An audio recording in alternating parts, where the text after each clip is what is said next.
Estas imagens são do aeroporto de Comodoro Rivadavia, transformado na maior base de operações do Exército e da Força Aérea argentinos. A briga entre a Inglaterra e a Argentina por causa das Malvinas dura 1 século e meio.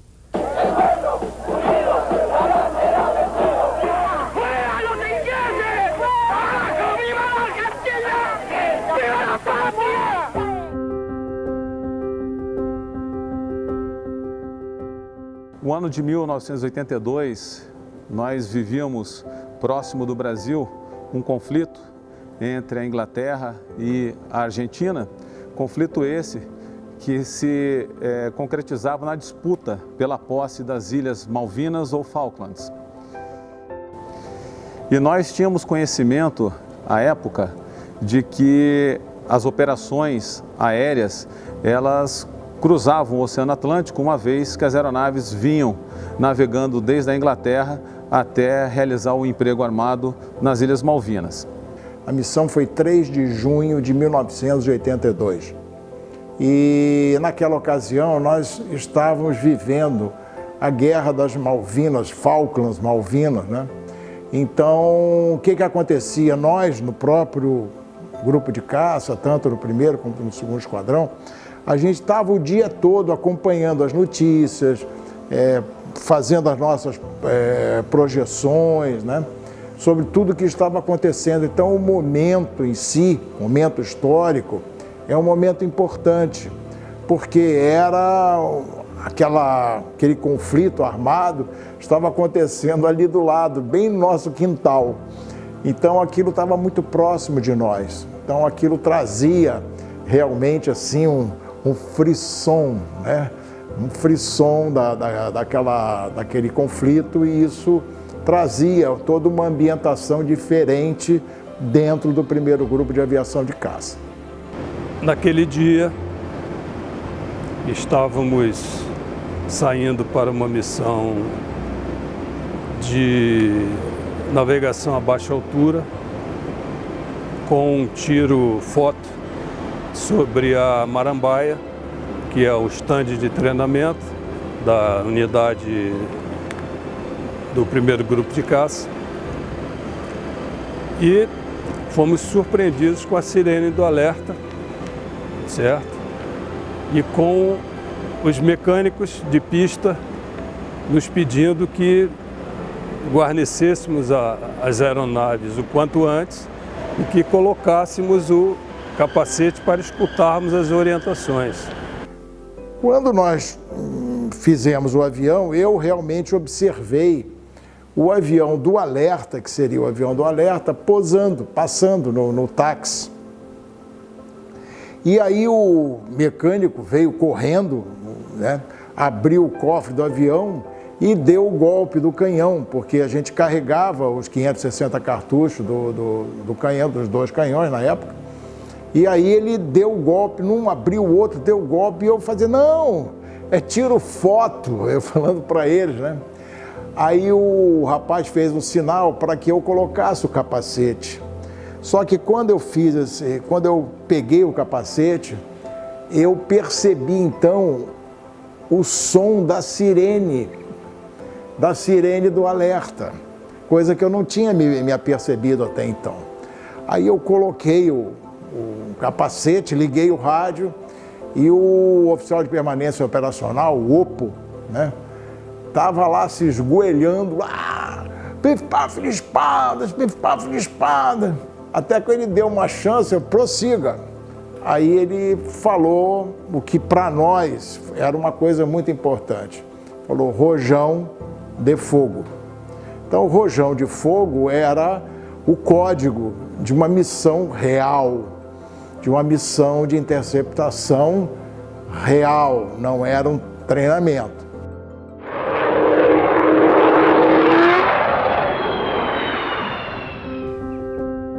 Um bombardeio britânico, Vulcan, da Real Força Aérea Inglesa, ele tinha pousado na ilha de Ascension para abastecimento, e após a decolagem dessa ilha, rumo às Ilhas Malvinas para realizar o emprego, o lançamento de seu armamento, ela teve um problema durante o reabastecimento em voo. Então ela necessitava realizar reabastecimento em voo para que ela aumentasse sua autonomia e pudesse chegar até as Ilhas Malvinas, realizasse o emprego de seu armamento. Após, no retorno, um novo reabastecimento em voo, e esses reabastecimentos ocorriam no través do litoral brasileiro, próximo à região do estado do Rio de Janeiro, de maneira tal que ela conseguisse combustível para chegar e pousar a ilha de Ascension novamente e assim manter as suas missões. Nesse dia de 3 de junho de 1982, uma dessas missões estava ocorrendo. Obviamente, nós não tínhamos conhecimento de quando elas aconteciam. Porém, um dos nossos radares, o radar do DTCE Pico do Couto, em Petrópolis, no Rio de Janeiro, detectou essa aeronave. E o nosso Centro de Controle de Área, o ACC Brasília, que tinha pouco mais de 6 anos, em torno de 6 anos de ativação, ele recebeu uma chamada rádio, aonde a aeronave ela se comunicava com o Centro de Controle de Área de Brasília, alegando estar em emergência. Então a chamada ela foi realizada, o código de chamada dessa aeronave era ASCOT 2357, que era o código de chamada da RAF, da Real Força Aérea Britânica. E ele declarou emergência nesse momento. A missão passou de uma missão de interceptação e combate para uma missão, basicamente, de acompanhamento, socorro em voo. Guarnecemos, atendemos a palavra de acionamento, ao código de acionamento, e então fomos nos dirigir à cabeceira e decolagem. Nesse transcorrer aí, é óbvio que muitas coisas acontecem, mas principalmente municiar e armar a aeronave, que foi feito enquanto nós estávamos nos amarrando, iniciando a partida e tudo mais. O então capitão Dias e o então capitão Coelho decolaram como pif-paf de espadas para cumprir esse acionamento real. E aí nós decolamos, autorizado pela Torre de Santa Cruz, pelo Primave, que era o código, acho que ainda é. Aí, só que Primave não nos passou para o controle Santa Cruz, ou para o controle Rio. Ele já passou direto para o TOR, que era o Código da Defesa Aérea. Em função já da proximidade que essa aeronave tinha do litoral fluminense, o chefe controlador comandou PC Maxi, ou seja, solicitou às aeronaves que acelerassem o máximo, pós-combustor máximo, em subida para o nível em torno de 440 mil pés, de maneira tal que fizesse frente àquela ameaça, porque até o momento não se sabia do que se tratava, ainda não se sabia que era uma aeronave Vulcan, mas tínhamos certeza que era uma aeronave militar. Quando eu chamei o TOR falou assim, subida PC Maxi, ou seja, pós-combustão máxima. E aquilo dava uma subida bastante agressiva no F-5. Era um tempo aberto, um tempo bom, o que facilitou muito a missão. Eu digo isso porque se você está instrumento subindo com a pós-combustão máxima, seu pé está no horizonte, você está numa atitude muito cabrada, é uma atitude agressiva que você tem que tomar muito cuidado. Mas nesse dia com tempo bom foi prazeroso. A gente falava que era pé no horizonte, a gente botava assim, ficava com o pé no horizonte assim, subia. Quando chegou no nível, né, nós dois, né, a gente subindo em linha de frente, nós colocamos no dorso, seguramos de nariz e nivelamos. Só que nesse momento é importante porque nós estávamos em VOCOM alfa, ou seja, nós estávamos com a nossa navegação controlada pela Defesa Aérea. Tá? Ele não mandou reduzir, o que aconteceu? Blum, blum, 2 booms sônicos em cima do Rio de Janeiro, que era previsto. Né? Teve muita confusão, né? Porque ninguém sabia o que tinha acontecido. E foi o Boom Sônico, foi um dos motivos também dessa missão se tornar uma missão muito comentada. Essas aeronaves em subida, elas romperam a barreira do som, próximo ao litoral do Rio de Janeiro, e isso daí foi notado por muitas pessoas, obviamente, um boom sônico, e seguiram as orientações do controlador até que eles conseguissem obter o visual com a aeronave, e a partir daí as aeronaves de caça, elas fazem a sua navegação própria, assumindo a missão e procedendo à interceptação e às medidas de policiamento do espaço aéreo necessárias. E aí passou a linha do litoral, foi quando ele nos avisou então para fazer a redução para alto subsônico. A gente reduziu um pouquinho, fizemos o cheque de armamento, né? Espada-cheque de armamento, você dava uma rajada no mundo, né, para ver se estava tudo funcionando direitinho, e fomos na direção do alvo, né, que nós não sabíamos quem era. E percebemos que a nossa interceptação seria uma interceptação frontal, seria uma interceptação que nós teríamos que ter muita atenção, muito cuidado, porque tudo passa rápido e nós tínhamos que obter, né, o visual do alvo o quanto antes. Mas as coisas foram acontecendo rapidamente, uma interceptação frente a frente, você subindo a uma velocidade supersônica, aproximadamente 1.3 de Mach, e o alvo também com uma alta velocidade, por ser uma aeronave a reação. Isso acelerou as coisas, como disse, e nós fomos ficando tensos, né? Porque 30 milhas, 25 milhas, 20 milhas, seu alvo 17 milhas, 15 milhas, 12 horas, e nem radar, nem visual. Não sabíamos nada. Aí ele foi dando algumas informações. Ele falou assim, olha, trata-se de uma aeronave a reação, está acompanhada de mais 2 aeronaves.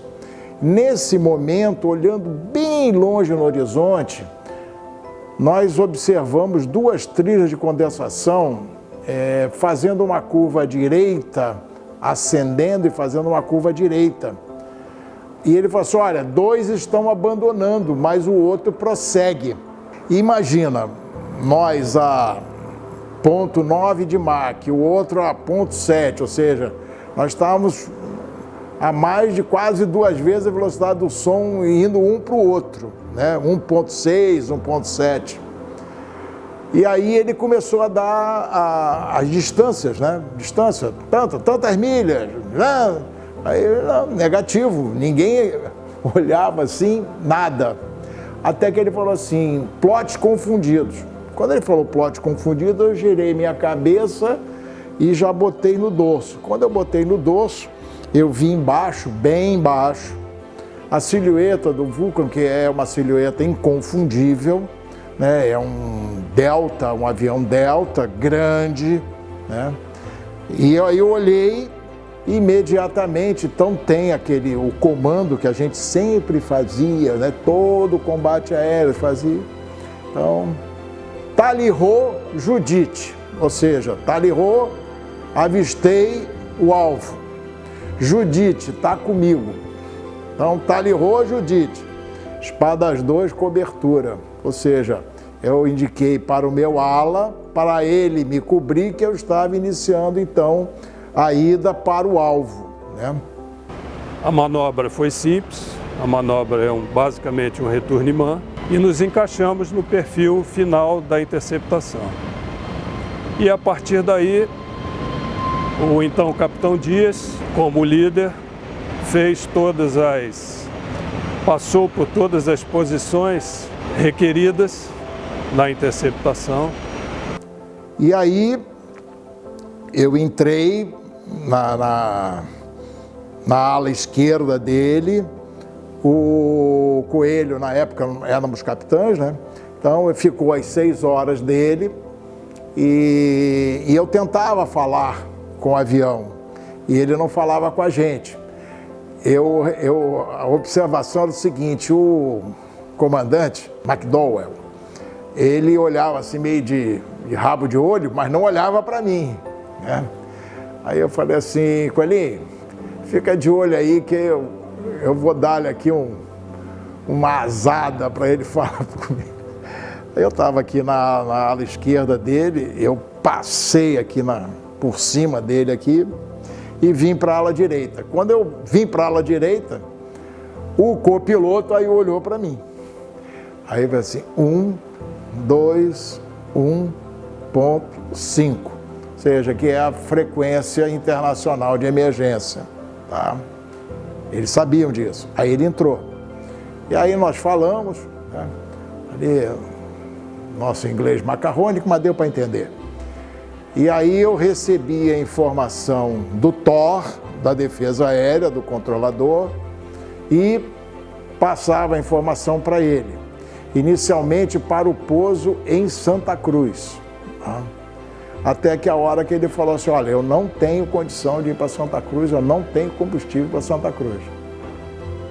E aí a Defesa Aérea passou então para, acho que o Centro Brasília já passou direto para o controle Rio, para que ele fizesse uma aproximação direta para o Galeão.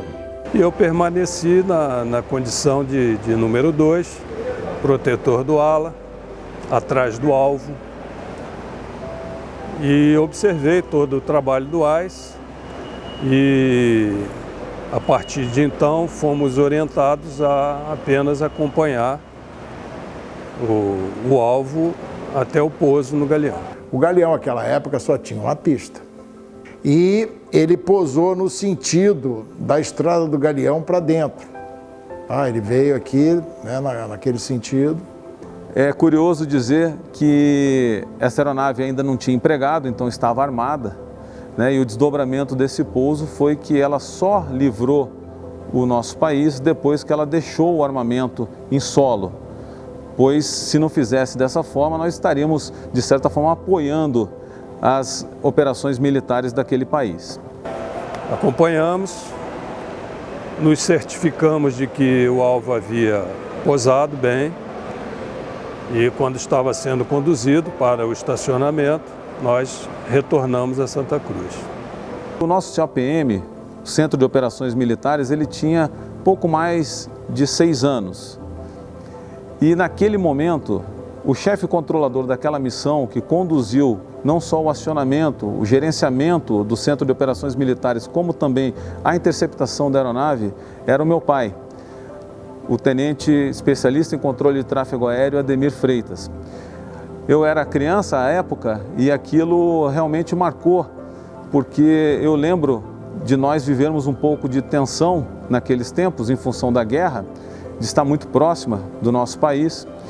E anos mais tarde eu fiquei sabendo que ele teria sido responsável por conduzir essa interceptação, passando as orientações necessárias para que as aeronaves de caça conseguissem obter o contato visual com a aeronave. E quem diria que 40 anos depois eu me tornaria o comandante do primeiro Centro Integrado de Defesa Aérea e Controle de Tráfego Aéreo, SINDACTA 1, né, ao qual o Centro de Operações Militares é subordinado. Então é uma história que realmente é memorável. Foi a primeira interceptação de uma aeronave militar desde a criação do nosso sistema de defesa aeroespacial brasileiro. O que é importante na missão em si, primeiro, o treinamento. O treinamento tanto do piloto quanto do controlador.